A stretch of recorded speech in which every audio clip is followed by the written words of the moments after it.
a great block of songs to get you going, to get your blood pumping, to get us smiling. As it goes, everybody's going to move their feet right here on Cam's Kiss Club. Cameron Duty here. It's a Memorial Day weekend, and I want to just stop and say thank you to everyone, every Army, Navy, Marine, Air Forces, Space, every type of Armed Forces personnel that has given their all, their full sacrifice to defend this country. And on this particular holiday, maybe holiday is not the right word, as we stop to remember and honor those who gave the ultimate price of freedom, to lay down their lives in the effort to keep this country free.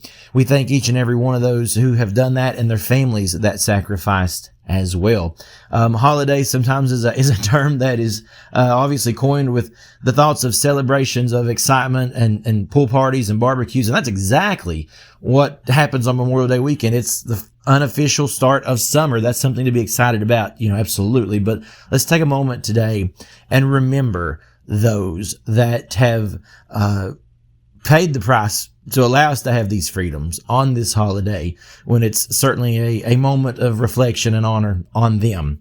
With that said, it is Memorial Day weekend, and there is a lot of excitement that surrounds this weekend. As I just said, it's the unofficial start of summer. People love the warm weather, the temperatures that are, creeping up there in the 80s and 90s and above, right? And so it's interesting because Kiss is a band that, in my opinion, truly didn't have a lot of albums that puts me in mind of summer. That's just my personal reflection. Yes, we can listen to Kiss all year long, obviously, and sometimes the memories that we have associate us with different times of year. But as far as album releases, Kiss didn't have a whole lot of spring and summer-like album releases. They, as you see on a lot of the release dates, when you go back in Kiss's history, a lot of those release dates were towards the later quarter of the year. A lot between the months of September and November. And so I think sometimes because of that, there are certain vibes that certain albums lend themselves to. And for me, here in May, 2 albums stick out that I really think feel like summer soundtrack albums. So we're going to focus on a couple blocks today of these 2 albums that we're celebrating the release of, that came out in May. Starting with Kiss Unmasked. I think that Kiss Unmasked is one of the most summer-like Kiss albums you'll ever have. This is an album that you could play at a pool party for everybody, not just Kiss fans. Everybody is going to enjoy some of the songs and the different type of production qualities on this album. It's a thing that a lot of people like to say that makes the album not their favorite, right? The accessibility, how it is so all-encompassing to everybody. A lot of people want more of that rock edge that Kiss was known for, that crowd. But to me, Kiss Unmasked is one of my favorite albums from top to bottom, because of the songs, the melodies. The melodies are one thing the one thing that really sticks out to me, and of course, catchy hooks.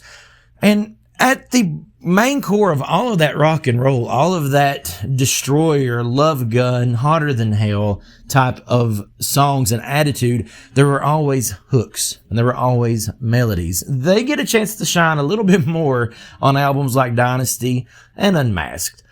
So, it was released on May the 20th, 1980, Kiss Unmasked, with that famous comic strip album cover, but it was released, and of course the singles off of that, the big one, I should say, of course, was Shandy. A huge release in the world, not so much the United States, but in places like Australia. She's So European as well.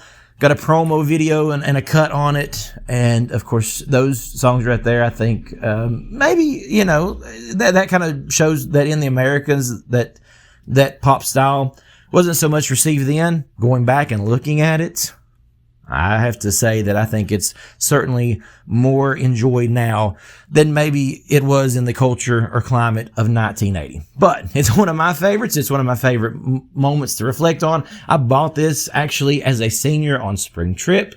Found it in Daytona Beach, Florida. Obviously, I have a thought of a summer vibe when I think about the first time I popped this album in to my Walkman and listened to it. So let's play a block of Unmasked. We'll come back and then we'll play a block of the other album that was released right around this time, about 12 years later. And that one kind of quenched the thirst of the hard rockers. You're listening to Cam's Kiss Club on Montco Radio.